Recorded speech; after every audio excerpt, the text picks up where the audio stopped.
Konnichiwa. Today we're going to discuss some pitfalls in Japanese structure. These are very small elements, single kana elements of the language, but very vital ones. That can, if you don't know about them, be very confusing because one element can be easily confused with another one that looks identical. And the textbooks in many cases don't tell you about this at all. They leave you completely floundering. The first one we're going to look at is de.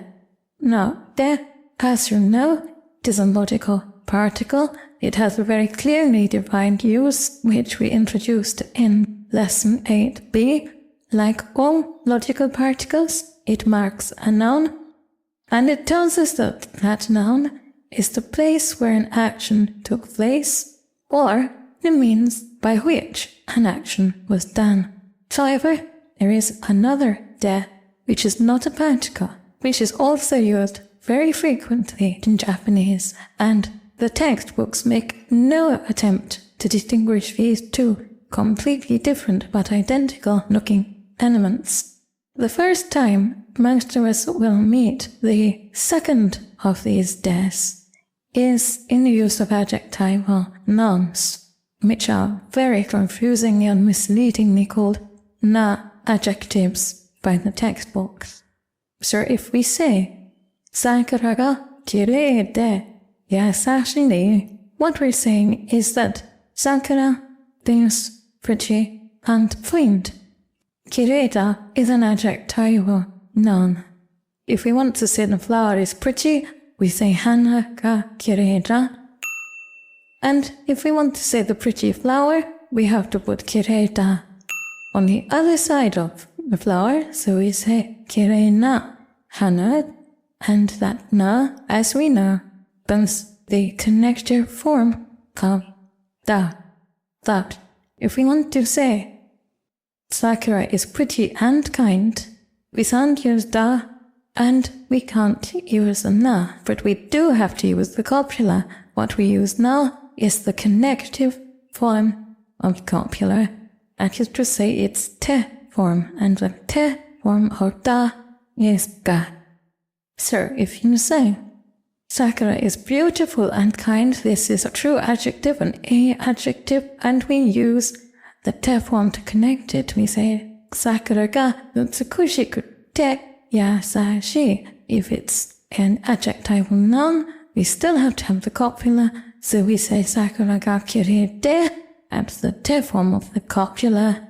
Now, I've already explained that in our lessons on adjectivals, but we also find this de, the te form of da, in lots of other cases in Japanese. So let's take a couple of cases and see if you can tell which of the two des is being used. A very common thing to say to someone when you're leaving them, perhaps for a while, is o genki de. Yeah, genki, as you know, means well or healthy or lively, and ippo is just an honorific prettifier. What is the de here? Is this the logical particle, or is it the te form of the copula? This is the te form of the copula, not the particle. The particle doesn't make any sense here, does it? What's the te form of the copula doing? Well, we know, don't we, that the te form is often used to make an imperative, to tell someone or ask someone to do something. Same if we say, no, de, wait.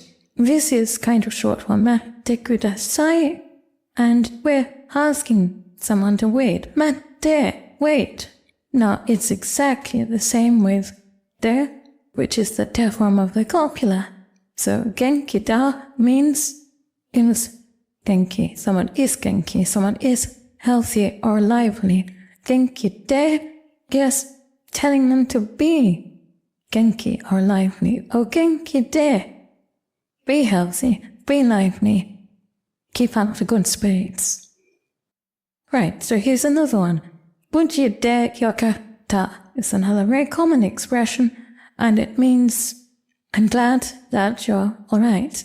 It's called that you weren't harmed. It's good that you're safe. Bujite, yuketa. What do we have here? Once again, we have the te form of the copula, buji, which means literally no incident, and therefore it means nothing happened, nothing bad happened, you weren't harmed, you're safe. So bujida means you're safe, you weren't harmed, nothing happened. Bujide is turning that da at copula down to the connective form. We use the te form to connect things, don't we? So, just as we might say, Osakunar de sumimasen, that I came late. If sunny, we also say buji de yoken da, that you weren't heard. That was good. And this connective te form is also used in longer compound sentences. So, for example, we might say, Sakura wa iko de raimitsu da ko ni jinka. Sakura is a good child, and she goes to school every day. We have two complete clauses, and just as with the te form of any verb, we can use it to connect that verb ending clause to a second clause, so we can do exactly the same thing with the copula. So, Sakura ga iko da, Sakura is a good girl, is a complete sentence in itself. If we want to connect it to a second clause to make it the first half of a compound sentence, we turn that da into its te form, de. So Sakura is a good girl, and she goes to school every day. And as is usual, with the te form connector, it tends to imply a positive relation between the two. It has this implication of because Sakura is a good girl, she goes to school every day, but it's not stating it as strongly as if we'd used kara. Now, another confusion, which is not kept such a deep dark secret by the textbooks, but they don't always stress it clearly enough, and it's very important because it concerns the very center of the Japanese language, and that is the ga particle. The ga particle, as we know, is the one particle that no sentence or clause in Japanese can ever be without, whether we can see it or whether we can't. Ga marks the a-car of every sentence, the doer of an a does be clause, and the beer of an a is be clause. But there is also another ga. It's not easy to confuse the two, provided you're clearly aware of them. The other ga is also a clause to nectar, and usually gets a contrastive clause to nectar. So, if we say, Kumisani if daga panganaka da, we're saying I went to the shops, but there wasn't any bread. We should a contrastive conjunction. We went to the shops, hoping that there would be bread, but there wasn't any. It's not possible to confuse this with the other ga, the ga that marks the subject of the sentence, the a-car, because that ga, the particle ga, can only ever mark the noun, and the clause connector ga can only ever mark a complete sentence. The particle ga can't mark a complete sentence, because a complete sentence can't end with a noun. It has to end with a verb, an adjective, or a copula, as we learned in our very first lesson. So it's not possible to confuse these two unless you're clearly aware of them.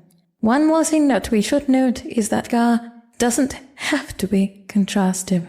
Most of the time it is, but it can be used as a regular, non-contrastive conjunction.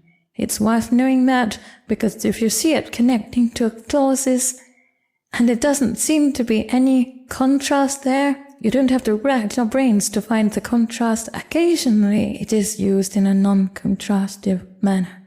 And the other thing you need to know is that you will sometimes find this contrastive ga at the end of a sentence. And I have talked before about sentences that end in a conjunction.